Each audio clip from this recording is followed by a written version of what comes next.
आज के इस व्याख्यान में मैं गद्य साहित्य की एक प्रमुख विधा है नाटक। तो नाटक के उद्भव और उसके विकास के संबंध में मैं आपको जानकारी प्रदान करना चाहूँगा। जैसा कि हमें विदित है कि गद्य के प्रमुख भेद हैं, यानी गद्य के प्रकार हैं, वो किस किस रूप में हिंदी साहित्य में लिखे गए। तो उनमें सबसे पहले नाम आता नाटक का। नाटक है, निबंध है, उपन्यास है, रिपोर्टाज है, संस्मरण है, लघु कथा है, ठोमरी है, कहानी है, आलोचना है, डायरी है, यात्रा वृत्तांत है, संस्मरण है, जीवनियाँ है आदि प्रमुख गद्य के भेद किए जा सकते हैं। लेकिन इन गद्य के प्रमुख भेदों में आज मैं आपको नाटक के उद्भव और विकास के संबंध में बताना चाहूँगा कि हिंदी साहित्य के इतिहास में नाटक का उद्भव कब से शुरू हुआ और कहाँ तक चला। तो इसके बारे में सबसे पहले नाटक के भेद हम अगर इसको बांटें तो इसके दो भागों में इसको बांट सकते हैं। एक तो हम कह सकते हैं कि आधुनिक काल से पहले लिखे गए हिंदी के नाटक, और दूसरा अगर इसका भेद करें तो इसको यूँ भी कह सकते हैं कि आधुनिक काल के हिंदी नाटक। यानी हमें पता है कि हिंदी साहित्य के इतिहास में आधुनिक काल 1843 ईस्वी से शुरू होकर के आज 2020 ईस्वी तक चल रहा है। तो ये तो हो गया आधुनिक काल। और 1843 से पहले जो नाटक लिखे गए थे, और वो नाटक जो अलग अलग प्रांतों में, अलग अलग भागों में अलग अलग नामों से पुकारते थे, तो वो थे आधुनिक काल से पहले के हिंदी के नाटक। तो आधुनिक काल से पहले हिंदी के नाटक यानी अनेक प्रांतों में, अनेक भाषाओं में, अलग अलग रूपों में इसको हम जान सकते हैं। जैसे मान लीजिए हिंदी नाटकों का प्रारंभिक स्वरूप लोक नाटकों के रूप में विकसित हुआ है। ये लोक नाटक विविध क्षेत्रों और भाषाओं में विविध नामों से पुकारे गए थे। जैसे हम बंगाल में यात्रा और कीर्तनिया नाटक के नाम से इनको जाना जाता था, तो बिहार में इसे विदेशिया नाटक के नाम से जाता था। ब्रज है, पूर्वी हिंदी है, खड़ी बोली है, और ब्रज भाषा है। इनमें इसको नौटंकी है, रास है, स्वांग है, भांड है, तमाशा है आदि इसके नामों से पुकारा जाता था। और ये नाम ही आगे चल करके यानी आधुनिक काल जब आया तो इन्हीं से आधुनिक हिंदी नाटकों का विकास माना जाता है। तो सबसे पहले हम अध्ययन करेंगे आधुनिक काल के हिंदी नाटक। तो अभी मैंने आपको बताया हिंदी साहित्य के इतिहास में आचार्य रामचंद्र शुक्ल और अन्य विद्वानों ने आधुनिक काल का समय संवत 1900 अर्थात 1843 ईस्वी से लेकर के आज तक माना है। तो आधुनिक काल के हिंदी नाटक हैं, उन नाटकों को भी हम अलग अलग रूपों में देख सकते हैं। जैसे मान लीजिए अगर इसका भेद किया जाए तो सबसे पहले हम आधुनिक काल के अंतर्गत भारतेंदु युग को ले सकते हैं कि भारतेंदु ने अपने काल में यानी बहुत सारे नाटक लिखे थे। और भारतेंदु का काल हिंदी साहित्य के इतिहास में अगर इसको माने तो 1843 ईस्वी से लेकर के 1900 ईस्वी तक हम भारतेंदु काल को मान सकते हैं। और अगर इसका दूसरा काल को देखें द्विवेदी युग, तो हिंदी साहित्य के इतिहास में द्विवेदी युग 1900 ईस्वी से लेकर के 1918 ईस्वी तक द्विवेदी युग माना जा सकता है, जिसमें द्विवेदी जी ने और अन्य लोगों ने इसमें नाटक लिखे थे। और आधुनिक काल का अगर तीसरा भाग देखा जाए तो हम नाटकों के क्षेत्र में प्रसाद युग को दे सकते हैं, जो कि छायावाद के अंतर्गत माना जाता है। और इसमें जयशंकर प्रसाद ने हिंदी में बहुत सारे नाटक लिखे थे, जो नाटक यानी उनके 1947 तक चलते रहे, और नाटक भी बहुत अच्छे लिखे थे। और नाटकों के बारे में अगर चौथा इसका भाग देखें तो स्वतंत्रता के बाद में लिखे गए हिंदी के नाटक, यानी 1947 में जब भारत को आज़ादी मिल गई थी, तो उसके बाद में भी हिंदी साहित्य में बहुत सारे नाटक लिखे गए थे। और वो नाटक हमें एक नई दिशा देते हैं, प्रेरणा देते हैं। तो इनका अध्ययन करने के लिए सबसे पहले मैं आपको जानकारी प्रदान करना चाहूँगा भारतेंदु युग की।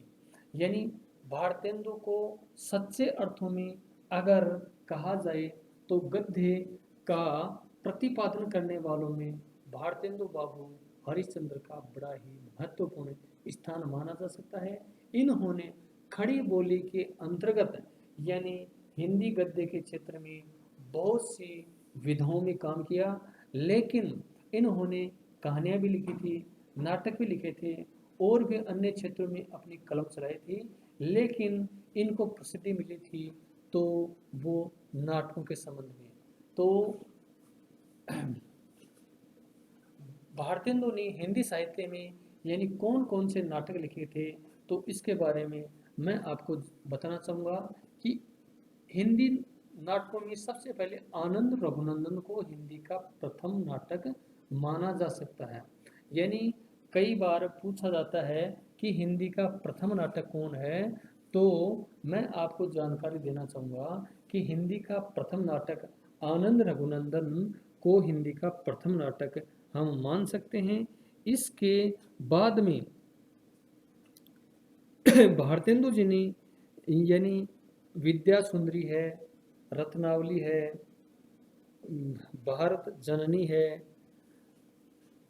पाखंड विखंड है, धनंजय विजय है, कर्पूर मंजरी है, मुद्रा राक्षस है, दुर्लभ बंधु है, वैदिक हिंसा हिंसा न भवती है, सत्य हरिश्चंद्र है, चंद्रावली है, विश्व विश्वमोध्य है, भारत दुर्दशा है, नील देवी है, अंधेर नगरी है, और प्रेम जोगिनी है, सत्य प्रताप है। तो इस प्रकार से भारतेंदु बाबू हरिश्चंद्र ने अपने नाटकों के काल में बहुत सारे नाटक लिखे गए थे। तो भारतेंदु बाबू हरिश्चंद्र के साथ साथ इस काल में अगर और अन्य नाटककारों को देखा जाए तो इस काल में यानी श्रीनिवास दास कृत निस्योगिता स्वयंवर एक नाटक लिख करके नाटकों के क्षेत्र में इस विधा को आगे बढ़ाया था। इसके बाद में भारतेंदु हरिश्चंद्र के काल में राधाचरण गोस्वामी उसने अमर सिंह राठौड़ यानी नाटक लिख करके जो नाटक लिखा था 1895 यानी 95 ईस्वी में, जो नाटकों के क्षेत्र में बड़ा ही महत्वपूर्ण नाटक था। इसके अलावा राधा कृष्ण दास था, उसने महाराणा प्रताप 1898 ऐतिहासिक नाटक लिखे थे। इसी के साथ साथ इसी काल में भारतेंदु जी के अलावा इसमें किशोरीलाल गोस्वामी है, बालकृष्ण भट्ट है, गोपाल राम गहमरी है, सत्यनारायण मिश्र है, सत्यनारायण मिश्र आदि इस युग के बहुत ही अच्छे अच्छे नाटककार थे, जिन्होंने अपनी लेखनी के माध्यम से बहुत सारे और बहुत अच्छे अच्छे नाटक लिखे थे। हाँ, भाषा की दृष्टि से इन नाटकों में अशुद्धियाँ जरूर थी, लेकिन इन नाटकों की अशुद्धियों को द्विवेदी युग में और इस काल में जो भी गद्य साहित्य जो लिखा गया था, जिस गद्य साहित्य की रचनाएं हुई थी, उनमें भाषा की दृष्टि से, खड़ी बोली की दृष्टि से जो कमियां थी, उन कमियों को भी द्विवेदी युग में दूर कर दिया गया था। तो इस प्रकार आधुनिक काल के अंतर्गत जो पहला काल आता है भारतेंदु युग, तो भारतेंदु युग ने तो यानी बहुत सारे अच्छे अच्छे नाटक लिखे थे, और उन्होंने अपने समय की यानी परिस्थितियों को अपने नाटकों में उठाया था। और उन्होंने वैदिक हिंसा हिंसा न भवती यानी भारत दुर्दशा ऐसे नाटक लिख करके यानी लोगों को चेताया था कि हमारी स्थिति भूतकाल में कैसी थी, हम कितने सक्षम हैं और आज हमारी स्थिति कैसी हो गई। तो इस प्रकार से यानी समाज को नई दिशा देने वाले इनके नाटक बहुत ही महत्वपूर्ण थे। तो इसी के साथ साथ मैं आपको बताना चाहूँगा द्विवेदी युग, जो कि मैंने पहले बताया, ये 1900 ईस्वी से लेकर के 1918 ईस्वी तक यानी द्विवेदी जी ने जो नाटक लिखे, और द्विवेदी जी के साथ साथ अन्य नाटककार भी थे जिन्होंने इस विद्या में खूब सारे नाटक लिखे। तो इस काल में हिंदी नाटकों का ज़्यादा विकास नहीं हो सका, क्योंकि मैंने पहले बताया था कि भाषा की दृष्टि से इसमें कमियां थी और इन कमियों को इस काल में दूर किया गया था। तो इसके अलावा प्रसाद जी यानी जयशंकर प्रसाद छायावाद के आधार स्तंभ माने जाते हैं, और प्रसाद जी ने यानी नाटक भारतेंदु काल में भी लिखे थे, और उनका पहला नाटक था करुणालय, जो उन्होंने 1912 ईस्वी में लिखा था, और एक दूसरा नाटक था राज्यश्री, जो 1915 ईस्वी में उनके द्वारा लिखा गया था। इसके अलावा द्विवेदी युग में राधाकृष्ण गोस्वामी है, ब्रजनंदन साय है, प्रताप नारायण मिश्र है, आदि भी हिंदी के यानी नाटककार रहे हैं जिन्होंने द्विवेदी युग में बहुत सारे नाटक लिखे थे। अब द्विवेदी युग के बाद में मैं अब आपको जानकारी देना चाहूँगा प्रसाद युग की। प्रसाद युग यानी जयशंकर प्रसाद का हिंदी साहित्य के इतिहास में बहुत बड़ा महत्वपूर्ण स्थान माना जाता है, और इन्होंने नाटकों के क्षेत्र में बहुत सारे और अच्छे अच्छे नाटक लिखे थे। इन्होंने नाटकों के क्षेत्र में सज्जन है, कर्णवाला है, प्राश्चित है, राज्यश्री है, विशाख है, कामना है, जन्मेजय का नागयज्ञ है, ध्रुव स्वामिनी है, बिंबिसार है, अजातशत्रु है, और एक घूंट, यानी इतने बढ़िया बढ़िया नाटक लिख करके यानी नाटक विधा का विकास किया था, और नाटकों के क्षेत्र में बहुत अच्छे अच्छे नाटक लिख करके इन्होंने ये साबित कर दिया था कि गद्य की विधा में नाटक विद्या भी बहुत महत्वपूर्ण है। और इसी के साथ साथ इस काल के अन्य नाटककारों में अगर हम देखें तो हरि कृष्ण प्रेमी है, लक्ष्मी नारायण मिश्र है, जिन्होंने अच्छे नाटक लिखे थे। प्रेमचंद जी का करबला भी 1928 ईस्वी में लिखा गया था। चतुर्सेन शास्त्री है, उदय शंकर भट्ट है, और विशंबरनाथ शर्मा कौशिक ने भी यानी छायावाद के अंतर्गत बहुत सारे और अच्छे अच्छे नाटक लिखे गए थे। तो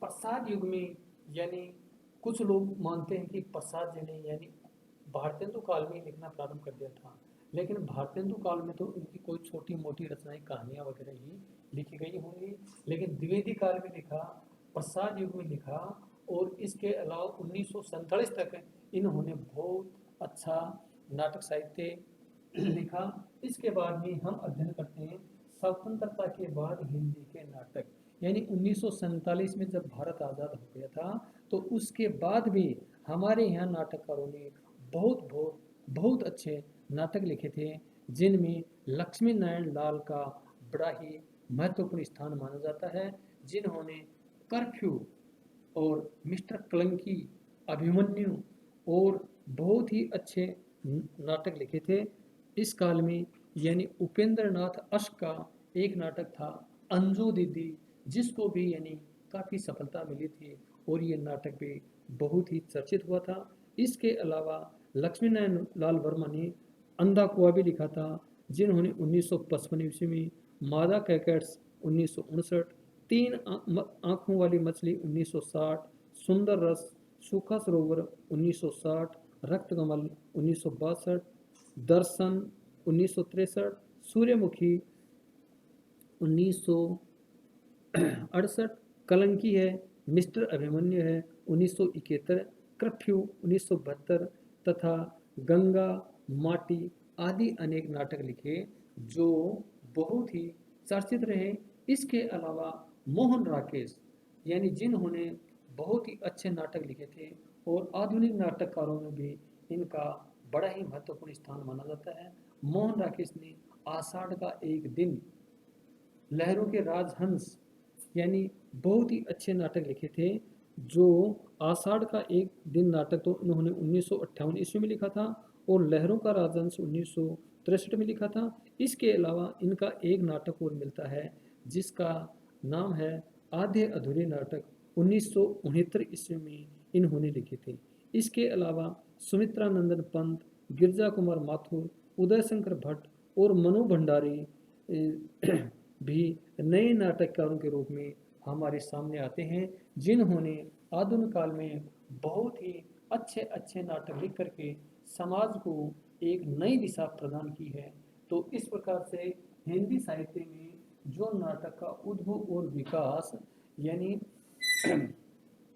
रीतिकाल से ही प्रारंभ हो गया था, तो रीतिकाल से जो नाटक लिखे गए थे वो आज 2020 में यानी लिखे जा रहे हैं। और इनसे पहले नाटकों के क्षेत्र में जो यानी प्रसिद्धि लोगों ने कमाई थी, वो प्रसिद्धि तो यानी भारतेंदु युग में भारतेंदु जी नाटक लिख करके यानी प्रसिद्धि कमाई थी।